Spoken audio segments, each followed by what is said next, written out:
Olá, meu nome é Bruno Galvão, eu sou professor de ciências e vou falar sobre desastres naturais. Este é um assunto voltado para alunos do 7º ano do ensino fundamental e faz parte de um grande tema chamado Terra e Universo. Qual o objetivo principal desta aula? Esta aula pretende permitir que o aluno possa relacionar o movimento das placas tectônicas com alguns desastres naturais. Quais serão os desastres naturais que nós trataremos aqui? Nós vamos tratar de terremotos, maremotos, tsunamis e vulcões. Vamos falar primeiramente dos terremotos. Os terremotos, eles são provocados por movimentos de placas tectônicas. E esses movimentos das placas tectônicas ou placas litosféricas, então, vão poder causar esses tremores que também são chamados de abalos sísmicos ou sismos. E esses abalos sísmicos, eles podem ter várias intensidades. Eles podem ser muito leves ou eles podem ser muito fortes, portanto, desastrosos. Então, quando a gente fala de intensidade, pense também que estamos falando de magnitude, ok? Bom, os abalos sísmicos, ou seja, esses terremotos, eles são considerados agentes internos de modificação do relevo. Agentes internos de modificação do relevo são aqueles agentes que ocorrem no interior do planeta Terra, abaixo da crosta terrestre. Existem também agentes externos que modificam o relevo do planeta, como a água, no caso de chuva, o vento, entre outros. Mas aqui nós vamos tratar desses agentes internos. Esses terremotos, eles têm que ter um ponto de onde eles começam. Onde eles começam, no interior do planeta, tem um ponto específico ali, de onde iniciou esse abalo sísmico, que aquele ponto específico a gente chama de foco. Logo acima, na superfície da Terra, então não mais no centro da Terra, ele começou no centro do foco, esse abalo vai se espalhando em ondas e chega até a superfície da Terra. A região da superfície da Terra, logo acima desse foco, nós chamamos de epicentro. Vamos ver isso nesta figura aqui, ó. Nesta figura, então, está representado de bege, né, ou marrom claro, o interior do planeta. E em vermelho, um ponto vermelho grande, representa o foco. O foco, então, é o ponto onde se iniciou esse abalo sísmico, ou seja, esse terremoto. Ao redor desse foco, vão se espalhando ondas até chegar na superfície da Terra, e logo acima desse foco está representado em verde o ponto onde esse abalo vai chegar logo acima do foco, que é chamado de epicentro. Então, o epicentro ele fica na superfície da Terra e o foco ele é da origem, ele está na origem do abalo sísmico no interior do planeta.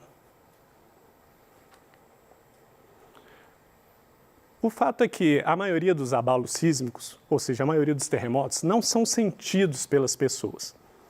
Eles são medidos por aparelhos chamados de sismógrafos, mas nós não conseguimos perceber esses terremotos. Ocorrem vários terremotos durante o ano todo, no mundo inteiro, mas muitos não são perceptíveis e, portanto, não percebemos, não sabemos que está ocorrendo terremotos com tanta frequência.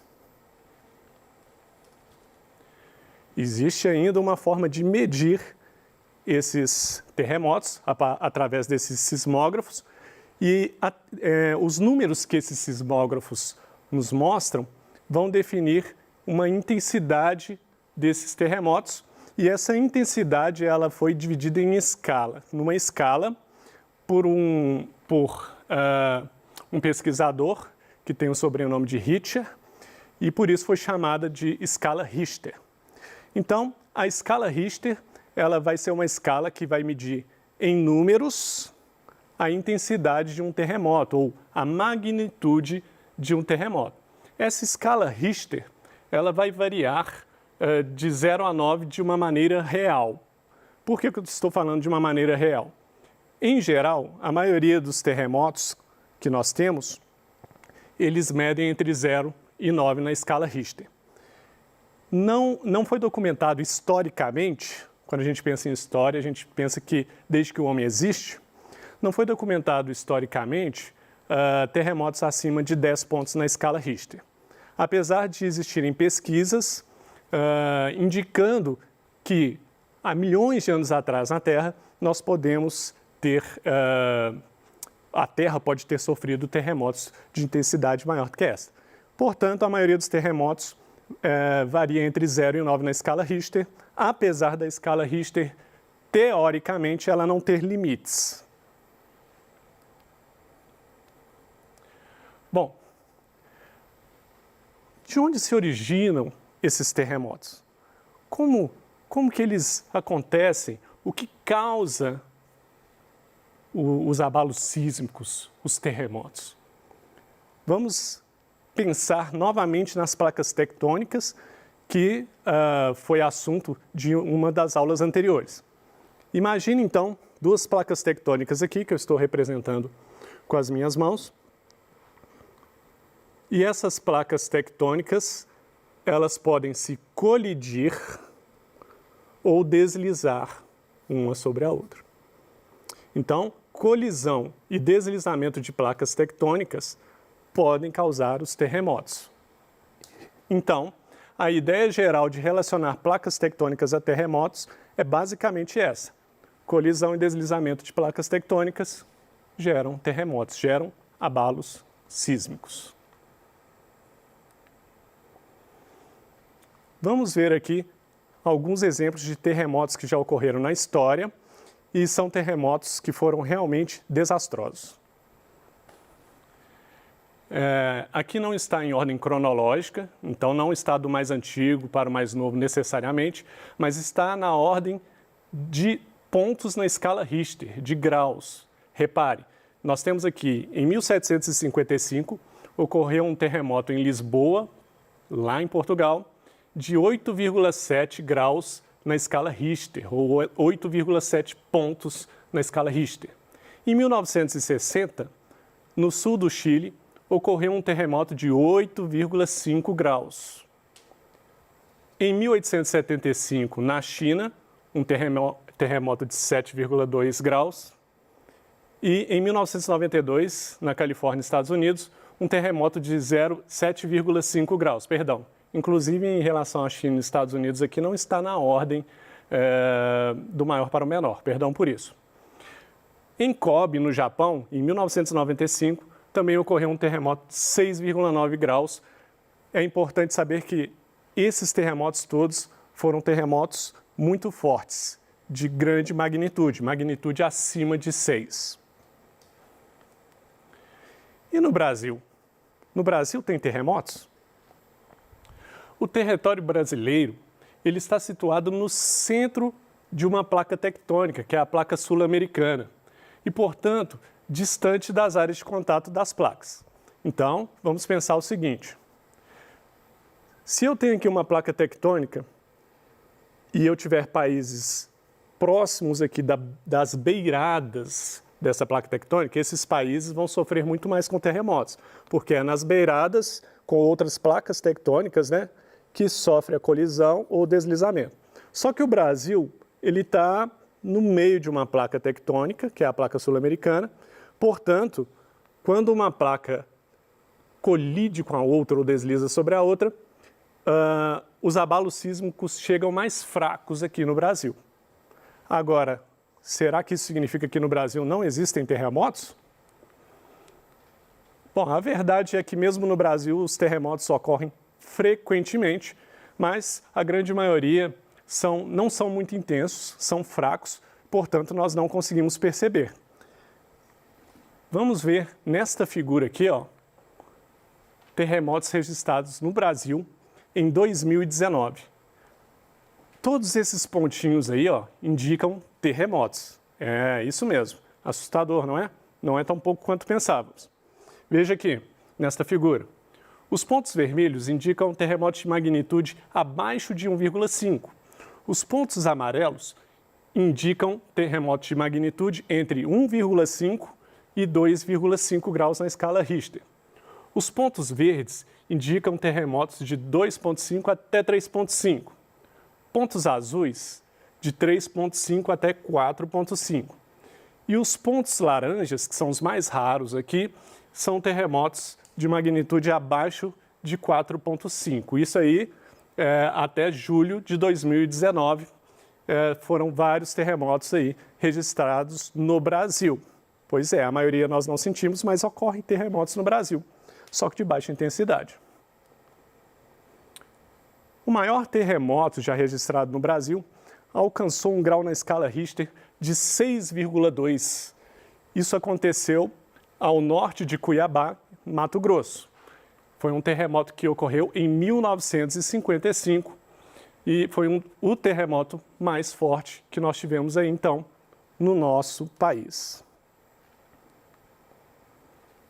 Ok, agora que entendemos terremotos, vamos entender maremotos. Ficou fácil. Por quê? Porque os maremotos são originados dos terremotos.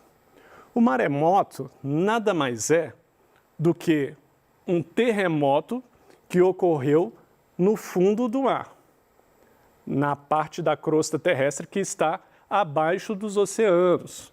Então, aquela espécie de terremoto que ocorreu abaixo dos oceanos, como ela movimenta as águas dos oceanos, dos mares, essa movimentação intensa da água, então, a gente vai chamar então de maremotos.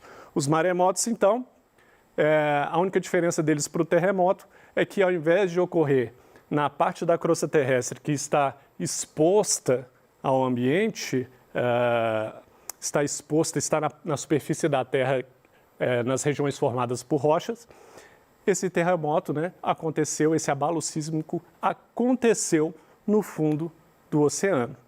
Daí o nome maremoto, no fundo dos mares, um terremoto no fundo dos mares. Bom, se não bastasse existirem os terremotos e eles provocarem maremotos, ainda temos outra relação aqui. Os terremotos, então, são aqueles abalos sísmicos que ocorrem na crosta terrestre e atingem a região de litosfera do planeta, aquela região de rochas. Os maremotos atingem a região abaixo dos oceanos, provocando uma movimentação intensa dessa água. E esses maremotos ainda, eles podem ser tão intensos que podem formar ondas gigantescas. Então, o tsunami, ele é provocado por um maremoto. Esse maremoto, então, ele pode causar uma movimentação tão grande das águas e essa movimentação vai gerar ondas nos oceanos. E essas ondas vão caminhar em direção às praias, em direção à borda do mar. Vamos ver aqui numa figura como funcionam esses tsunamis. Essa figura, se você olhar para o lado esquerdo dela, ali está representado o epicentro, que a gente já viu, O epicentro ali está representado pelo número 1 em vermelho. Ali, então, ocorreu o maremoto. Esse maremoto, então, vai causar essas ondas na água, e essa onda, à medida que se aproxima da praia, essa onda ela vai ficando cada vez maior. Até que, finalmente, essa onda vai chegar na praia, a areia da praia vai fazer uma espécie de barreira, e por isso que a onda ela vai ficando cada vez mais alta. E essa barreira, então, vai fazer essa onda ficar muito alta, e essa onda, então, nós vamos chamar de tsunami. Não é uma onda comum. É uma onda que pode atingir metros e metros de altura. Além disso, é uma onda que pode alcançar até 800 km por hora. Isso mesmo. Se você está na praia e você vê uma onda dessa chegando, você vai ter que correr muito, porque 800 km por hora é muita coisa. Ainda bem que estamos no Brasil. Bom, 2 exemplos de tsunamis importantes que aconteceram no mundo. Em 2004, no Oceano Índico, ocorreu um maremoto no Oceano Índico e esse maremoto provocou tsunamis que atingiram países da Ásia e da África. Em 2011, ocorreu também um tsunami no nordeste do Japão. Então, são dois aí fatos importantes que ocorreram na história em termos de tsunamis. O que define a nossa capacidade de enfrentar um terremoto, um maremoto, um tsunami? O que vai definir isso é o desenvolvimento do país. Quanto mais desenvolvido um país, mais preparado ele está para enfrentar esses desastres naturais. Porque o desenvolvimento também está relacionado a poder aquisitivo, a dinheiro. Então, os países ricos, eles vão ter condições de investir em pesquisa, treinamento da população, equipamento de previsão, entre outras coisas, pagar cientistas, né, para estudar a área, para usar esses equipamentos, inclusive. Então, ser um país desenvolvido está relacionado com a capacidade de prevenção a esses desastres. E é claro que aqueles países que têm mais contato com esses desastres também têm se preparado mais. O Japão é um grande exemplo, porque é um país bem desenvolvido, é um país rico e é um país que tem muita experiência com desastres naturais. O último assunto, vulcões. Vulcões eu vou ser mais breve porque teremos a próxima aula falando especificamente de vulcanismo. Os vulcões eles podem ser causados pelo choque entre placas litosféricas, ou seja, o choque entre placas tectônicas e isso acontece, o vulcão ele vai ser formado porque rochas fundidas no interior da Terra, lembrando que o manto ele é feito de rocha fundida, né? Você pode pensar assim, rocha derretida, é o extravasamento dessa rocha, né, que vai caracterizar aí os vulcões. E isso acontece por causa do choque dessas placas. Como esses acidentes, esses desastres naturais, que são os vulcões, acontecem repentinamente, eles podem ser muito desastrosos e causar muitos danos, inclusive tirar muitas vidas. Existem 3 tipos de vulcões. Vulcões ativos, que são aqueles que estão em erupção ou estão prontos para entrar em erupção o tempo inteiro. Existem aqueles vulcões que são dormentes, eles ainda podem entrar em erupção, mas já tem muito tempo que eles não entram em erupção. A gente diz que eles estão dormentes. E existem vulcões extintos, aqueles que não vão mais ficar ativos, que eles não têm nenhuma larva quente ali, eles não estão mais funcionais. Quais foram os pontos principais dessa aula? Bom, nós vimos que desastres naturais estão relacionados com o movimento de placas tectônicas. E dentro desses desastres naturais, nós podemos colocar aqui como exemplos os terremotos, maremotos, tsunamis e vulcões. Alguns exercícios rápidos. O que há em comum entre as regiões mais atingidas pelos terremotos? As regiões mais atingidas pelos terremotos são aquelas regiões que estão próximas às beiradas das placas tectônicas. Regiões próximas às beiradas são as regiões mais atingidas. Então, países que estão próximos ao encontro de placas tectônicas sofrem mais terremotos. Segundo exercício, quais as relações entre terremoto, maremoto e tsunami? A ideia basicamente é que um causa o outro, né? O terremoto no fundo oceânico causa o maremoto. Então, nós já chamamos diretamente aquele terremoto que ocorre no fundo oceânico, já chamamos ele de maremoto. E o maremoto, como causa a movimentação das águas, esse maremoto é que causa os tsunamis. Essa é a relação. E, finalmente, um terceiro exercício. Qual a diferença entre vulcão dormente e vulcão extinto que eu acabei de tratar com vocês? Um vulcão dormente é aquele vulcão que ainda pode entrar em atividade, enquanto um vulcão extinto ele não vai mais entrar em atividade. E com isso, nós terminamos o assunto de hoje. Eu agradeço a vocês e desejo a todos bons estudos.